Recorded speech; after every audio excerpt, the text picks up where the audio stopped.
আপোনালোকৰ মাজলৈ মই সাঁথৰ আনিছোঁ। সাঁথৰ আৰু বহুতো ভিডিঅ' আহি থাকিব সাঁথৰৰ। ফাৰ্ষ্ট সাঁথৰটো হৈছে বস্তুটো আনো কিন্তু আমি নাখাওঁ। কমেণ্টত কৈ দিব আৰু নোৱাৰিলে আমি ছেকেণ্ডটো পাৰ্টত আপোনালোকক কৈ দিম উত্তৰকেইটা। বস্তুটো আনো কিন্তু নাখাওঁ। তাৰপিছত দ্বিতীয় প্ৰশ্নটো হৈছে পৃথিৱীৰ শেষ ক'ত?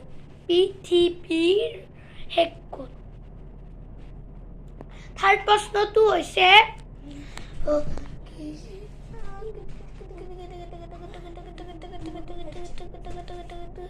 এশ গ'লে কিমান থাকিব?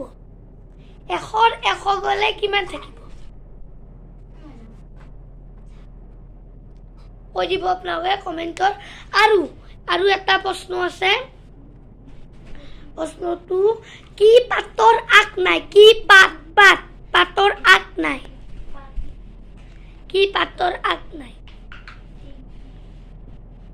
তো এইখিনিয়ে প্ৰশ্ন হৈছিল, 4টা প্ৰশ্ন। আপোনালোকে কমেণ্টত জনাই দিব কি হ'ব। তো আজিৰ ভিডিঅ'টো এইখিনিয়ে। আৰু মই আপোনালোকক সদায় ভিডিঅ' আনি থাকিম। আৰু ইয়াৰো এটা ইউটিউব চেনেল আছে, দীপেন শৰ্মা বুলি চাই দিব আপোনালোকে। তো ভিডিঅ'টো আজি এইখিনিতে সমাপ্ত নকৰোঁ। আৰু এইৰো এটা ইউটিউব চেনেল আছে, দীক্ষিতা ভট্ট বুলি। তো ভিডিঅ'কেইটা লাইক কমেণ্ট শ্বেয়াৰ কৰি দিব। তো জয় আই অসম।